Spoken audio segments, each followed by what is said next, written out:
One day, Edward was in the shed where he lived with the other engines.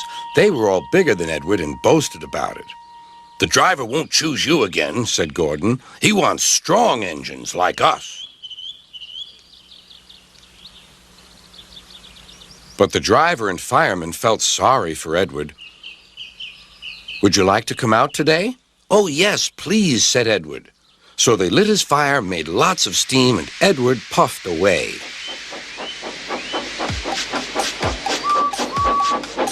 The other engines were very cross at being left behind.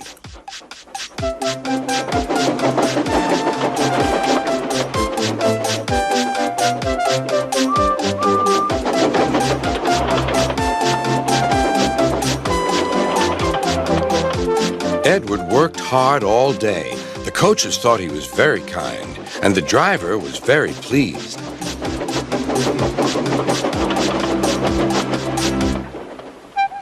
"I'm going out again tomorrow," Edward told the other engines that night. "What do you think of that?"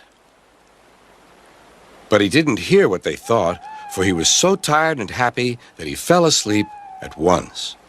Next morning, Edward woke up to find nothing had changed. Gordon was still boasting. "You watch me, little Edward, as I rush through with the express. That will be a splendid sight for you." "Goodbye, little Edward. Look out for me this afternoon."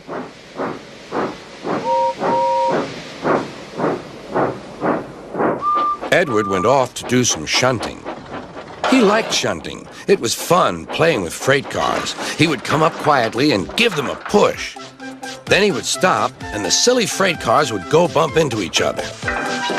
"Oh!" they cried. "Whatever is happening?"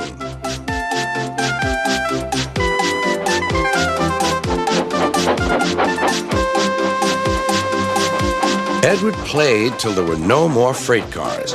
Then he stopped to rest. Presently, he heard a whistle. Gordon was cross. Instead of nice shining coaches, he was pulling a dirty freight train. "A freight train, a freight train, a freight train," he grumbled. "The shame of it, the shame of it, oh, the shame of it."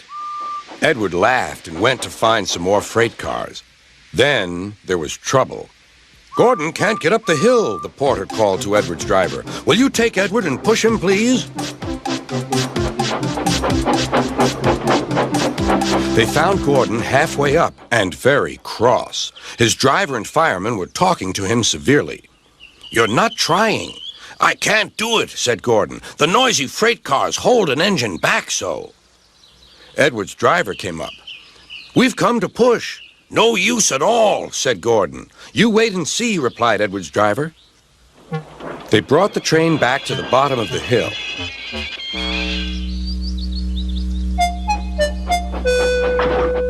"I'm ready," said Edward. "No good," grumbled Gordon. They pulled and pushed as hard as they could.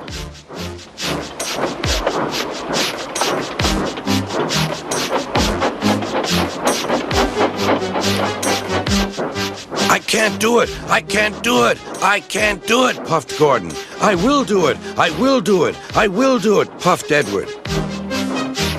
Edward pushed and puffed and puffed and pushed as hard as ever he could. And almost before he realized it, Gordon found himself at the top of the hill. "I've done it! I've done it! I've done it!" he said proudly. He forgot all about kind Edward and didn't say thank you.